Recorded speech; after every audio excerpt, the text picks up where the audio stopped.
Muito boa noite a todos. Apesar dos personagens irem do Avel News, hoje, diferente do convencional, estaremos fazendo uma atualização de mercado mensal do mês de janeiro. Então, os acontecimentos de dezembro até aqui, que impactam o mercado, tanto global quanto doméstico, no cenário Brasil. Eu sou Henrique Casagrande. Eu sou Isadora Fontanari. A gente vai agora. A gente separou, obviamente, em alguns tópicos que eles se conversam. Então, vamos falar sobre Europa, China, Estados Unidos e também, por óbvio, Brasil. Todas as mudanças e reverberações políticas que a gente vem passando nesses últimos dias. A gente definiu começar por Europa e também trazer um pouco do que a gente veio falando desde dezembro, que mudou de lá para cá, se permanece igual, tanto Europa, Estados Unidos, China, até chegar esse ano no Brasil. Bom, Isa, eu separei aqui alguns tópicos, mas começando por Europa, é difícil a gente falar de Europa sem falar da crise energética. Enquanto aqui está passando por um calor e pelo verão, por lá, inverno. Quando a gente fala de inverno, a gente fala de abastecimento, a gente fala de gás, e não tem como não citar, obviamente, o conflito geopolítico entre Rússia e Ucrânia e os impactos que isso gera na Europa como um todo. Né? A Europa que já vem há alguns anos sendo carregada por Alemanha, Reino Unido, agora enfrenta aí um período de recessão. Esse ponto é legal trazer, porque o inverno por lá é muito rigoroso e por questões energéticas, a Europa teve que se reinventar. Quando a gente fala de reinvenção, a gente fala de uma dependência do gás natural da Rússia, e obviamente como isso está impossibilitado e como isso se restringiu muito mediante a guerra, levantou sérias dificuldades. Quando a gente fala dessa dificuldade, inclusive não falar de inflação. Será que a gente pode observar um efeito positivo, né, desse conflito geopolítico entre Rússia e Ucrânia? Justamente o fato de ter aberto os olhos realmente do continente europeu dessa dependência do gás russo e, com isso, ter acelerado esse processo de transição, né, de matriz energética de fato. Mas, com certeza, assim, inverno europeu, ainda que esse não esteja sendo tão rigoroso quanto os outros, o que também é um fator aí positivo para as economias europeias, ainda assim a gente deve ver ao longo de todo 2023 uma inflação elevada, né? E com isso também os juros subindo para buscar controlar. O próprio Banco Central Europeu tem essa ferramenta de controle, não só o Banco Central Europeu, mas os bancos mundiais como um todo. E tal como nos Estados Unidos houve uma, entre aspas, negligência dessa inflação que já vinha firme, na Europa não foi diferente.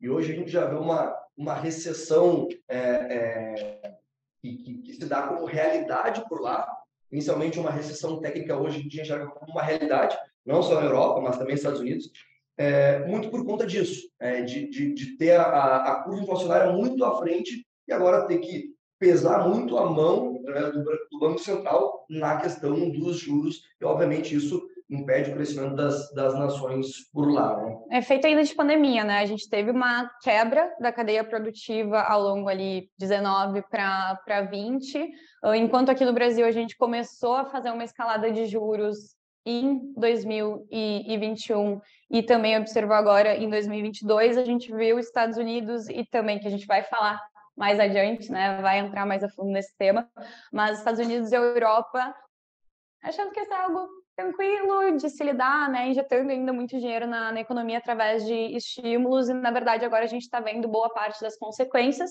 que, na verdade, estão sendo ainda maiores por conta desses conflitos geopolíticos que têm se observado no continente. Até esse ponto é legal trazer, né? Muitas vezes o Brasil ele é visto como até pelo próprio brasileiro, né? A gente tem a tendência a olhar para a Europa, Estados Unidos como realmente grandes e superpotências, mas eles por lá também passam por crises, eles por lá também têm os problemas, têm as deficiências, e na própria Expert que nós tivemos presente, a gente teve uma palestra do Paulo Guedes, ele falou que teve uma conferência na França e o ministro da França chegou, vocês estão subindo os juros de forma exacerbada, não tem necessidade para tudo isso.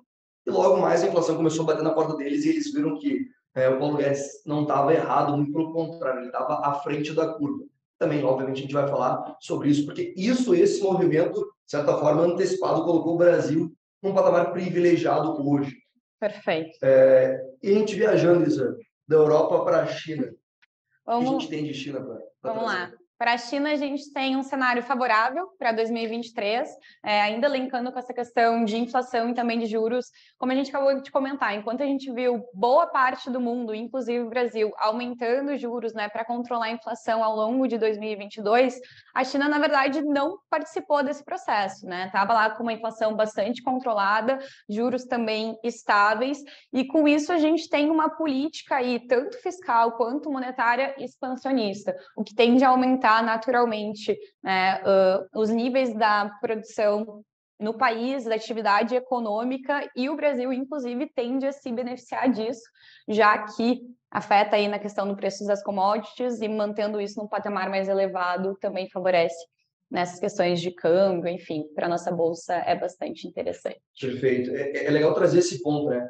A gente sempre traz, inclusive isso é legal de falar no próprio Avel News, né? É muito difícil a gente trazer algum noticiário da semana sem falar de China e dos Estados Unidos. São as principais potências mundiais e o Brasil, como um país emergente, ele avança junto com o avanço desses países e ele sofre junto com momentos de maior dificuldade. E quando a gente fala de uma reabertura da economia chinesa, de uma flexibilização maior, justamente do Covid-19, a gente vê o Brasil bem posicionado nisso. Isso que eu ia comentar, assim, em termos de... Eu falei só ponto positivo, né? A gente tem de dificuldade, na verdade, essa questão com relação às políticas de Covid-0. Ao longo de 2022, principalmente agora no final do ano, a gente viu diversos protestos, inclusive, no país, por conta de políticas mais restritivas do governo com relação à Covid, e agora a expectativa é justamente de uma flexibilização, né? Então, um cenário realmente bastante positivo para a China ao longo de 2023. E é legal a gente linkar um ponto até falando do radar corporativo. Quando a gente pega, vamos pegar commodities, né? A gente pega empresas que trabalham com petróleo, Petrobras, PetroRio, 3R Petróleo, são muito balizadas pelo preço do Brent. Então, o Brent subiu, a tendência, não é uma regra, mas a tendência é que essas empresas valorizem. Quando a gente olha para o minério, a China ela detém muito esse poder de mexer com o mercado no que tange o minério de ferro. Então, olha para a Vale, para a Semin e outras empresas que fazem peso na nossa bolsa. E a gente vê Vale subindo, não é uma certeza, mas é muito provável que a nossa bolsa, pelo peso que Vale tem na composição do nosso índice, a nossa bolsa valorize também. E do contrário, o mesmo caminho. Né? Então, assim, até trazendo alguns números, né? O ano de 2022 para a China foi de 3% de crescimento e a projeção para esse ano de 2023 é de 4,5%. Se de fato isso vier a acontecer, se realizar essa projeção, o Brasil vai estar muito bem posicionado nisso. Né? Até um ponto, antes da gente entrar de fato no Brasil, essa relação comercial de Brasil, China, Brasil e Estados Unidos, independente da mudança política e governamental, segue com boas relações. Isso, de certa forma, traz um alívio também, a gente olha para cenário doméstico. E é isso que tem segurado, em boa parte, inclusive, os resultados da nossa Bolsa brasileira, né? Hoje, inclusive, a gente teve aí uma alta do Ibovespa, em contrapartida, né, os days a gente vai falar aí mais para frente, mas é justamente por conta dessas relações. Perfeito, perfeito. E saindo da segunda potência para a primeira, a gente não pode, de forma alguma, deixar Estados Unidos de lado. Afinal de contas, é o principal balizador, não só de Brasil, mas do mundo como um todo. É o que a gente enxerga. A gente segue enxergando o Fed com uma postura de conter inflação, aquela postura inicial, logo depois da injeção firme de capital, de dizer que a inflação era temporária, era transitória, era passageira, muito por conta da figura do Jerome Powell. Afinal de contas, algo que tem que ser falado, ele estava passando de um primeiro mandato na cadeira principal do Fed para um possível segundo mandato. Então, de certa forma, para ele também foi conveniente comentar que a inflação era transitória, que estava tudo sob controle. Logo depois que ele foi efetivado como mais um mandato como presidente do Fed, ele, olha, pessoal, não é bem assim, essa inflação ela vai precisar ser controlada, a mão dos juros vai ter que ser mais forte, e é muito esse discurso que eles trazem. Óbvio, né? 2022 foi um ano em que a Bolsa Americana recuou 20% por conta da posição, da postura do Federal Reserve para conter essa inflação. Ela ainda não está dominada, obviamente muito já foi feito, mas a gente imagina que a banda aí, nas próximas reuniões, seja de 0,25, porque por lá é diferente daqui. Né? O que a gente enxerga em relação a isso? Né? Quando a gente olha para S&P, 500 são as 500 principais empresas da Bolsa. Muitas vezes a gente não tem um retrato fidedigno das empresas que compõem a economia americana como um todo. Quando a gente olha outro índice que é Russell, traz um Tier 2, são 2.000 empresas, mas que não compõem a elite das principais empresas americanas. Quando a gente olha para essas empresas, a gente consegue ter um retrato mais fiel do que é a economia americana. Por quê? Quando a gente olha S&P, são as 500 principais empresas da economia americana. E muitas delas, as 500 principais empresas do mundo. Não necessariamente as empresas vão sofrer tanto. Agora, as outras 2.000 que compõem esse Tier 2, que é para um pouco mais abaixo, elas são empresas que se alavancam mais, que precisam de mais crédito e, consequentemente, com juros mais elevados, elas acabam sofrendo mais também. Querendo ou não, trazem um reflexo muito mais fidedigno do que de fato está acontecendo no país. Exatamente. E justamente por conta disso, a mão do Federal Reserve por lá tem que ser muito cautelosa. Então, as medidas por lá, a gente costuma brincar que o Brasil é um país dos juros altos, a gente já está acostumado a uma taxa de juros mais agressiva. Por lá, não. É completamente diferente. E ao contrário dos Estados Unidos, a gente sem comento, né? Eu comentava muito nas reuniões que a gente fazia na época, a inflação vai ser transitória, isso e aquilo. Daí, depois foi passando o tempo, foi vendo que não, os juros aumentando. Hoje a gente está com juros nos Estados Unidos ali entre 4,25% a 4,5%. Pode parecer pouco para quem não conhece essa dinâmica de juros lá fora, mas, na verdade, é um patamar bastante elevado.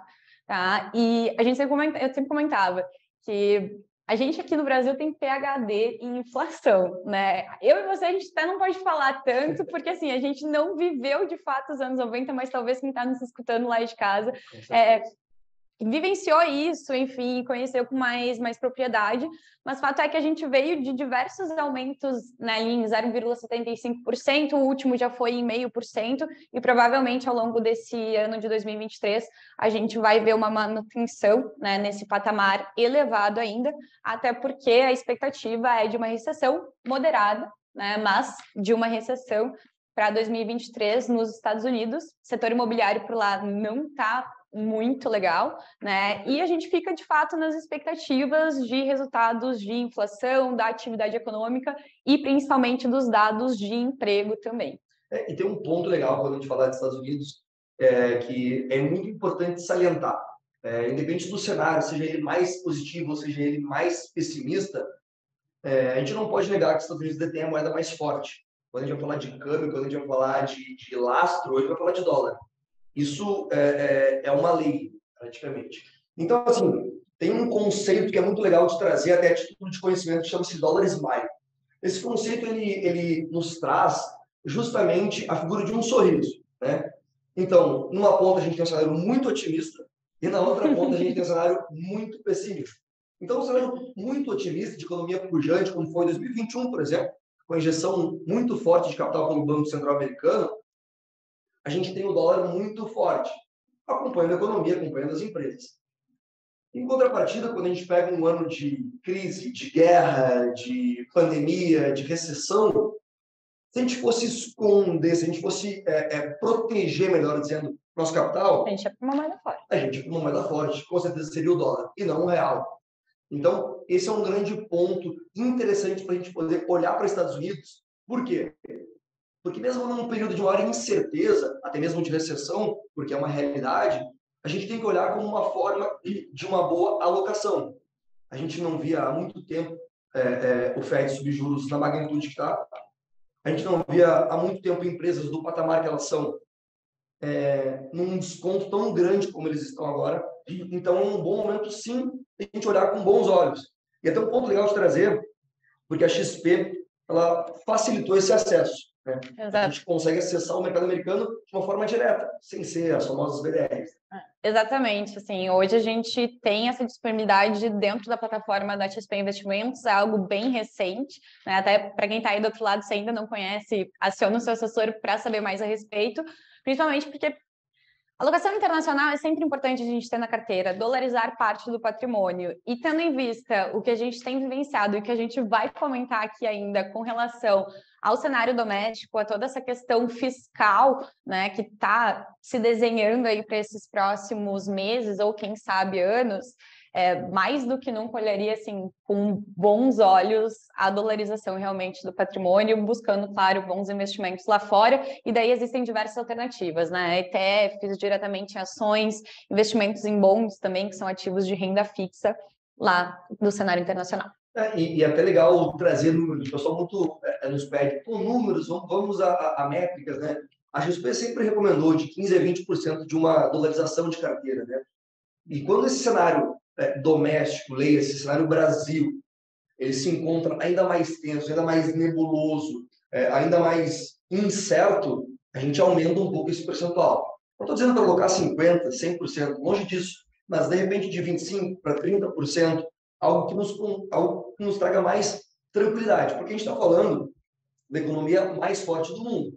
Então, por mais que o período por lá seja de uma recessão, seja de uma recuperação econômica, a gente tem uma convicção que essa recuperação ela acontece de forma muito mais consistente em menos tempo do que propriamente do nosso cenário Brasil.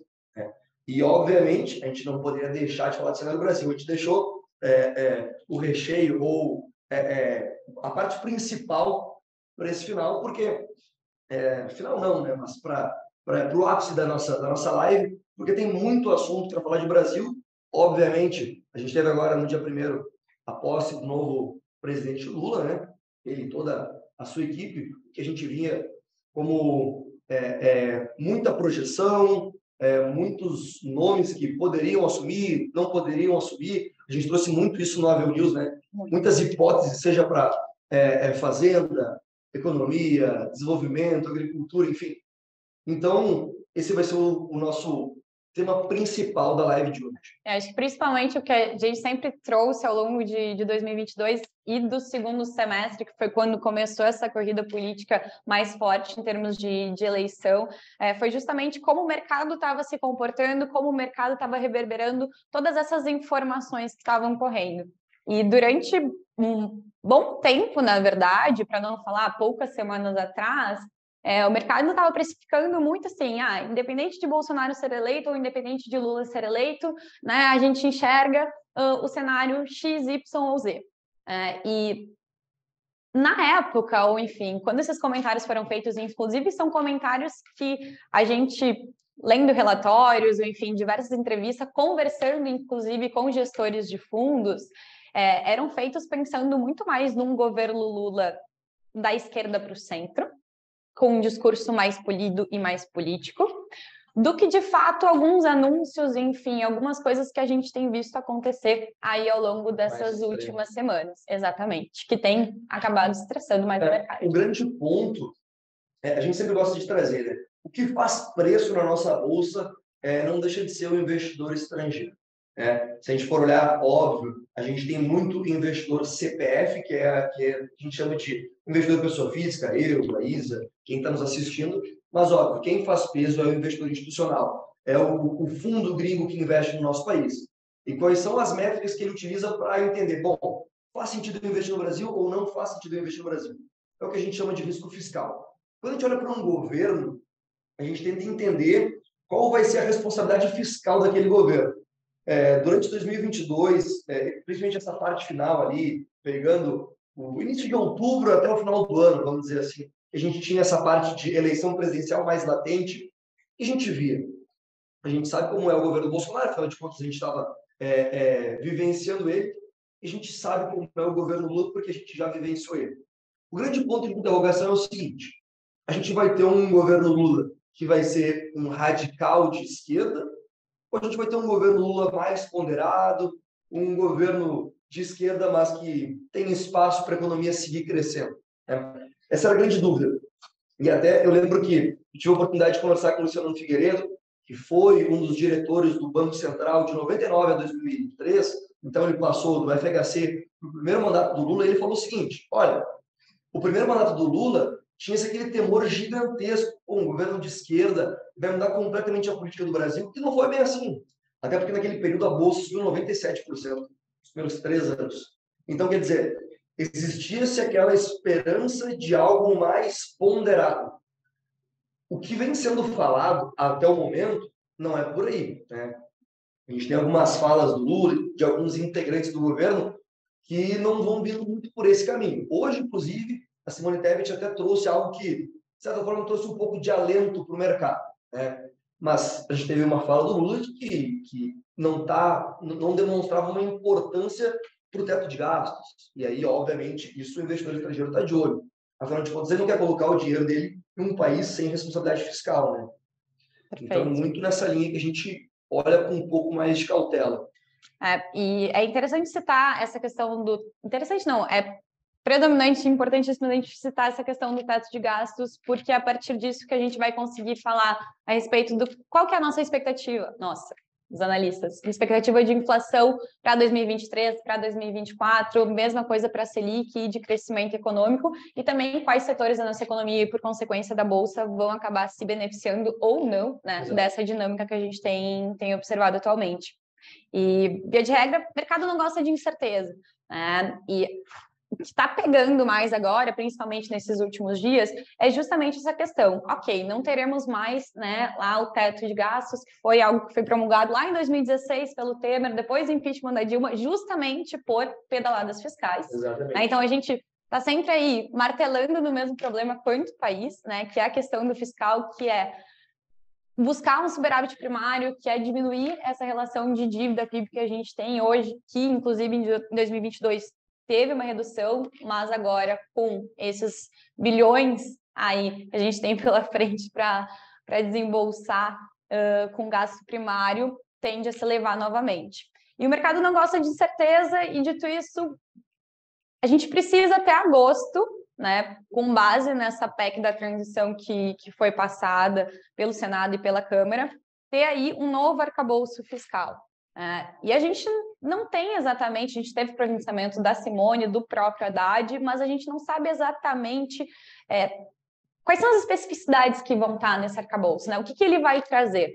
E isso está causando e reverberando muito mais volatilidade no mercado do que propriamente se a gente já tivesse isso pronto, independente de como essa proposta viesse. Porque daí, ok, o mercado se ajusta e entende. Daqui para frente vamos funcionar dessa forma.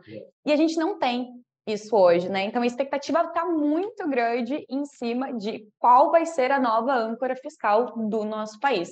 Para que daí sim a gente possa ter um cenário mais visível ao longo desses próximos meses em termos de inflação, que naturalmente também vai impactar em como o Banco Central vai adotar ou não os próximos passos em termos de política monetária. Né? Até trazendo alguns números, com base no último relatório Focus que a gente tem, o consenso de mercado de inflação para 2023 está na casa dos 5,31%. A XP particularmente está fechando com isso, né? Um pouquinho a mais, na verdade.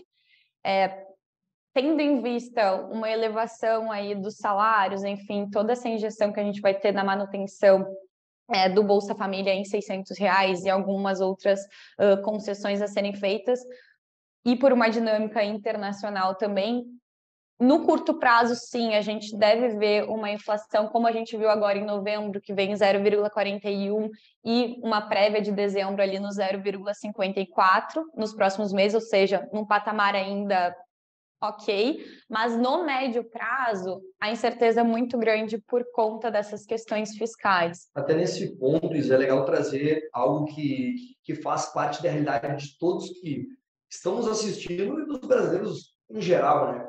A gente, em 2022, nós tivemos 3 meses de deflação. E é legal trazer o motivo pelo qual nós tivemos essa deflação. O governo Bolsonaro trouxe uma isenção no preço dos combustíveis e energia elétrica, bandeira tarifária. Então, obviamente, isso pesa muito no nosso IPCA. Né? Isso vai ser revogado pelo governo Lula, já foi anunciado, inclusive, e deve terminar em fevereiro. Com isso, por óbvio, se ele fez um caminho de retorno, ele deve fazer um caminho de aumento novamente. E, obviamente, isso pesa no nosso IPCA, que mede a nossa inflação. Então, óbvio, né? A gente tem projeções baseadas em dados, mas isso é o que tudo indica que deve acontecer. Com isso, a gente tem uma balança. Enquanto sobe inflação, a gente não pode simplesmente reduzir juros. Afinal de contas, é legal que eu gosto sempre de trazer a maior clareza didática possível para que fique tudo muito claro. O Banco Central ele utiliza a nossa política de juros justamente para conter a inflação. Se a nossa inflação está sob controle, não faz sentido e não tem porquê nós termos juros em patamares elevados. Quando a gente fala em política monetária, né? Poxa, o quanto que o Banco Central definiu que vai subir, vai cair, vai manter a taxa de juros, é justamente o principal instrumento que ele utiliza para buscar trazer essa inflação para a meta. E até um ponto muito bacana, justamente nessa seara, hoje nós temos um Banco Central independente. Então, é algo que nos traz também uma segurança, nos traz um resguardo um pouco maior, porque, a não ser que exista uma politicagem muito grande, a gente não enxerga, num curto prazo, uma interferência política em relação às tomadas de decisão do Banco Central. Então, óbvio, como é que é essa tomada de decisão? Analisa-se cenário, analisa-se PIB, analisa-se crescimento econômico, analisa-se o índice geral de preços, e com isso é decretada-se taxa de juros. A nossa Selic permanece no patamar que está ou se reduz. Né? Nós tínhamos projeções de uma redução em 2023. Porém, com todos os fatos, né, com todos os pontos que nós trouxemos, a gente já não tem mais essa clareza. Né? As projeções elas vão evoluindo conforme os fatos também vão acontecendo. Né? Então, esse ponto é legal de deixar muito claro. Né? Muito possivelmente, de repente, daqui a 2, 3 atualizações, a gente pode trazer um novo cenário, uma nova informação, pode ser que aconteça. Até metade do ano, a gente vinha com uma, não exatamente uma convicção, mas com uma perspectiva de que na virada de primeiro semestre de 23 para a virada de segundo semestre desse ano, a gente começaria a enxergar uma Selic diminuindo de forma, claro, muito gradativa, né? Principalmente porque, como a gente comentou no início da live, a gente tem grandes potências como Estados Unidos e alguns países europeus com juros elevados, então a gente aqui naturalmente tem que pagar o nosso prêmio de risco também, então não é só a inflação que vai determinar e influenciar nessa dinâmica, mas o mercado vinha projetando uma Selic para o final de 23, algumas semanas atrás, na casa dos 11, 11,5%, e a cada semana que passa isso tem evoluído, né? A gente já chegou agora em segunda-feira em 12,25%, esse é o consenso de mercado, tá? E os analistas da XP basicamente apostam numa Selic fechando em 13,75%, ou seja, no patamar que a gente está hoje, a gente enxergar essa manutenção ao longo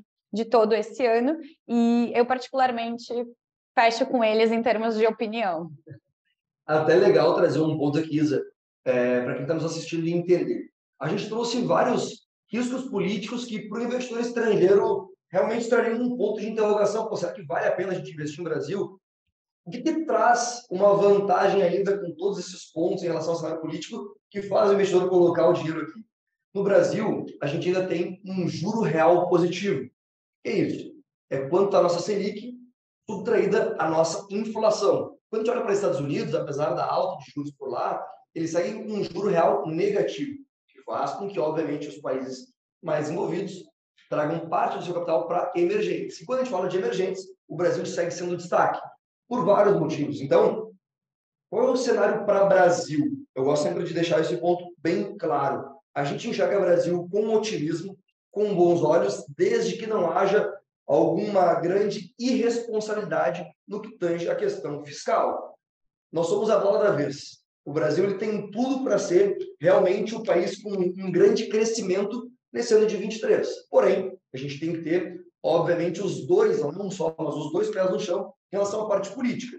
Se não houver, obviamente, um grande radicalismo por parte do governo, se mantenha uma linearidade no que foi estabelecido até aqui pelo Paulo Guedes, a gente vai, com certeza, andar num caminho bastante glorioso. A gente vinha falando ainda, né, em agosto na Expert, como tu comentou, assim, é a bola da vez, a gente tem um cenário internacional muito favorável, e, de fato, a questão é, ao longo desses próximos meses, principalmente esse primeiro trimestre de mandato, e acompanhando como é que essas políticas vão ser feitas, né? Se o cenário doméstico ele vai pesar mais negativamente, do que um cenário internacional favorável.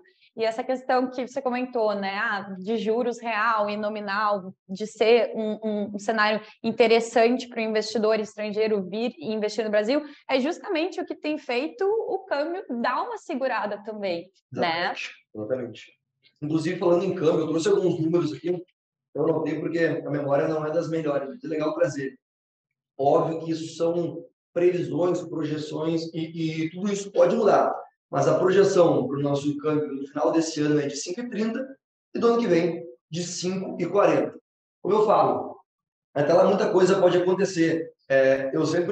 Algo que a gente escuta muito dos nossos clientes, muito dos investidores é o seguinte: Henrique, Isa, a gente saiu do Paulo Guedes, que tem um super nome, não só no Brasil, como fora do Brasil, no que tange expertise econômica, no que tange essa gestão econômica do país, para o Fernando Haddad, que traz realmente esse ponto de interrogação. Afinal de contas, será que ele vai ter esse know-how? Será que ele vai ter essa competência de gestão? Então, fica justamente esse ponto de interrogação. Eu acho que a gente pode fechar, no que está no Brasil, a projeção para o Brasil, dizendo o seguinte: se a gente fizer bem o nosso tema de casa, a gente está bem alinhado para ter crescimento. Olha, eu vou dizer que se fizer o feijão com arroz, que é o básico, né, com toda essa questão de cenário externo sendo favorável para a nossa dinâmica, a gente já vai estar no caminho certo.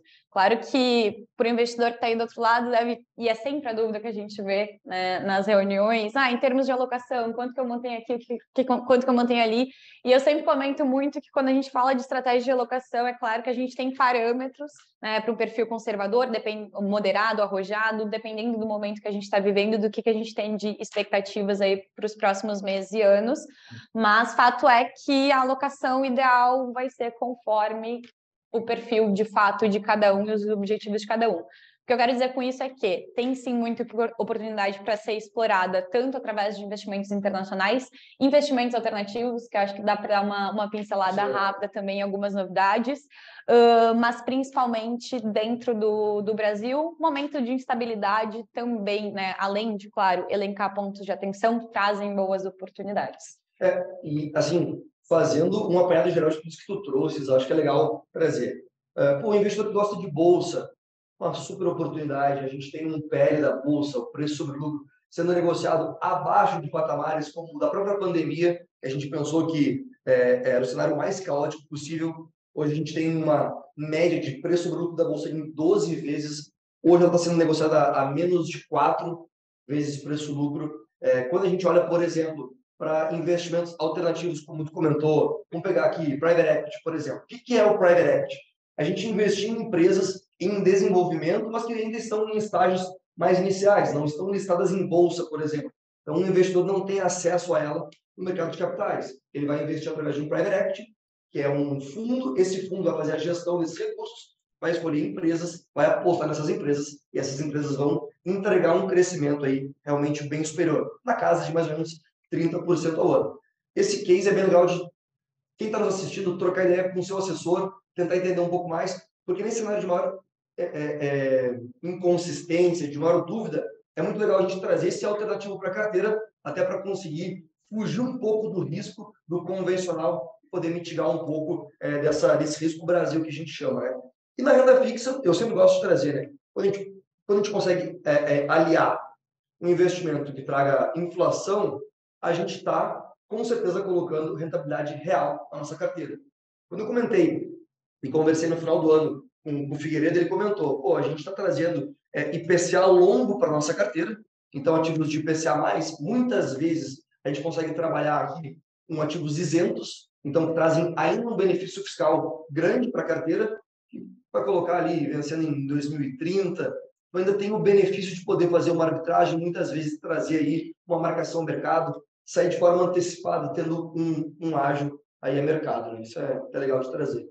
Acho que a palavra que resume boa parte do que a gente comentou agora em termos de alocação, que a gente falou de dolarizar patrimônio, investimento alternativo, renda fixa, o beabá em termos de investimentos, que é diversificação.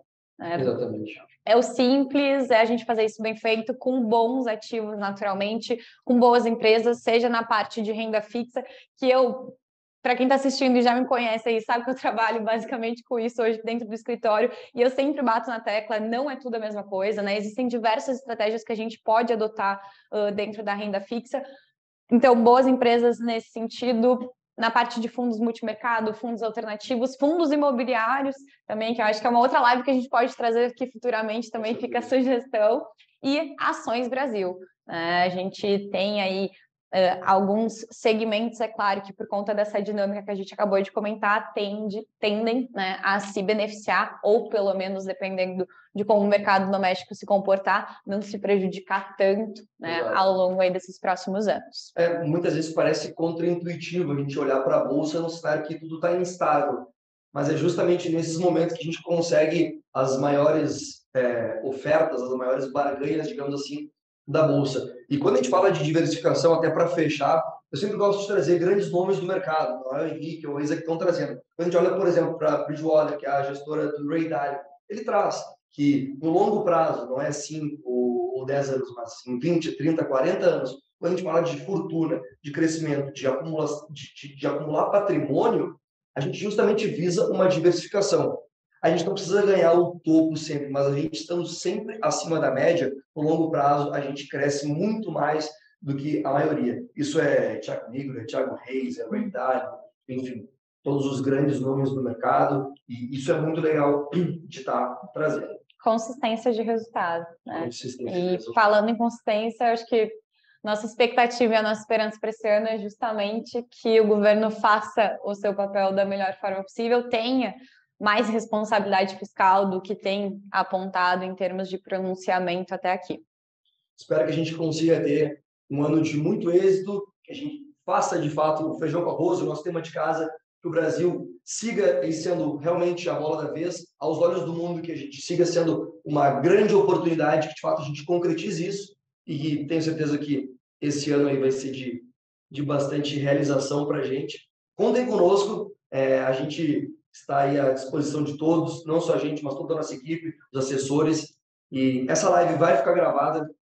Qualquer dúvida que vocês tiverem, a gente segue à disposição. Sugestões, novos temas, assuntos que estão em voga, dúvidas, a gente segue aqui à disposição de vocês. O nosso trabalho ele é justamente para trazer conforto e um pouquinho mais de previsibilidade, quando possível, para esse mercado. Perfeito.